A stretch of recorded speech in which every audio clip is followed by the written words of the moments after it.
नमस्कार. आज आपण 27व्या श्लोकाचा अर्थ जाणून घेणार आहोत. चित्त चोहींकडून बाजूला घेऊन एका परमात्म्यामध्येच स्थिर केल्यामुळे काय होते ते आता भगवंत सांगत आहेत.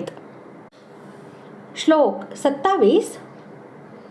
प्रशांत मनसं हेनै योगिनं सुखमुत्तमं उपैति शांतरजसं ब्रह्मभूतमकल्मषम्.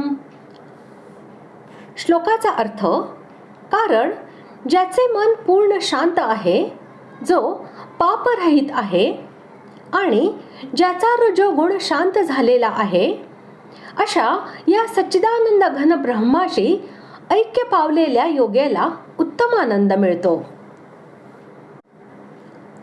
विवेक व वैराग्य यांच्या प्रभावामुळे विषय चिंतन सोडून आणि चंचलता व विक्षेप यांनी रहित होऊन ज्याचे चित्त पूर्णपणे स्थिर व सुप्रसन्न झाले आहे आणि त्यामुळे ज्याला परमात्म्याच्या स्वरूपामध्ये अढळ स्थिती प्राप्त झालेली आहे, अशा योग्याला प्रशांत मना असे म्हणतात.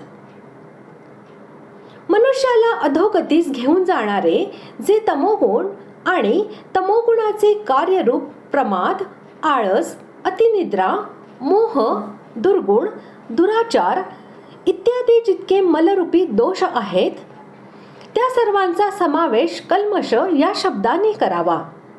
म्हणजे पापाने जो सर्वथा रहित आहे तो अकल्मष होय. आसक्ती, स्पृहा, कामना, लोभ, तृष्णा आणि सकाम कर्म या सर्वांची उत्पत्ती रजोगुणापासूनच होते आणि या गोष्टीच रजोगुण वाढवितात. म्हणून जो पुरुष या सर्वांनी रहित आहे त्याचे वाचक शांत रजसम हे पद आहे. ब्रह्मभूतम याचा अर्थ असा की मी देह नव्हे तर सच्चिदानंद घन ब्रह्म आहे. अशा प्रकारचा अभ्यास करीत करीत साधकाची सच्चिदानंद घन परमात्म्यामध्ये दृढ स्थिती होते. अशा प्रकारे ब्रह्मामध्ये अभिन्न भावनेने स्थित असलेल्या पुरुषाला ब्रह्मभूत असे म्हणतात. ब्रह्मभूतम हे पद उच्च कोटीच्या अभेदमार्गीय साधकाचे वाचक आहे. अशा साधकाचे रजोगुण व तमोगुण हे शांत झालेले असतात, परंतु तो गुणांपासून पूर्णपणे अतीत झालेला नसतो. तो स्वतःच्या दृष्टीने ब्रह्माच्या स्वरूपामध्ये स्थित आहे, परंतु वस्तुतः त्याला ब्रह्माची प्राप्ती झालेली नसते. अशा प्रकारे ब्रह्माच्या स्वरूपामध्ये दृढ स्थिती झाल्यावर लगेचच तत्वज्ञानाने ब्रह्माची प्राप्ती होते. यामुळे पुढील श्लोकात या स्थितीचे फल आत्यंतिक सुखाची प्राप्ती असे सांगितले आहे.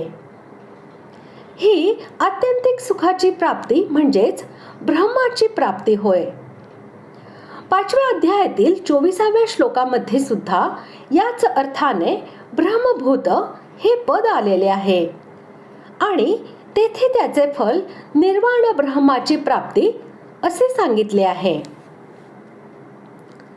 तमोगुण आणि रजोगुण यांच्या पलीकडील शुद्ध सत्वामध्ये स्थित असलेला साधक हा नित्य विज्ञानानंद घन परमात्म्याच्या ध्यानामध्ये अभिन्न भावनेने स्थित झाल्यावर त्याला जो ध्यानजनित सात्विक आनंद मिळतो त्यालाच येथे उत्तम सुख असे म्हटले आहे. 5व्या अध्यायातील 21व्या श्लोकाच्या पूर्वार्धामध्ये ज्याला सुख म्हटले आहे व 24व्या श्लोकामध्ये ज्याला अंतसुख असे म्हटले आहे, त्याचाच पर्यायवाची शब्द उत्तम सुख होय. अशा प्रकारे आज आपण 27व्या श्लोकाचा अर्थ जाणून घेतला. पुढील भागात आपण 28व्या श्लोकाचा अर्थ जाणून घेऊया. धन्यवाद.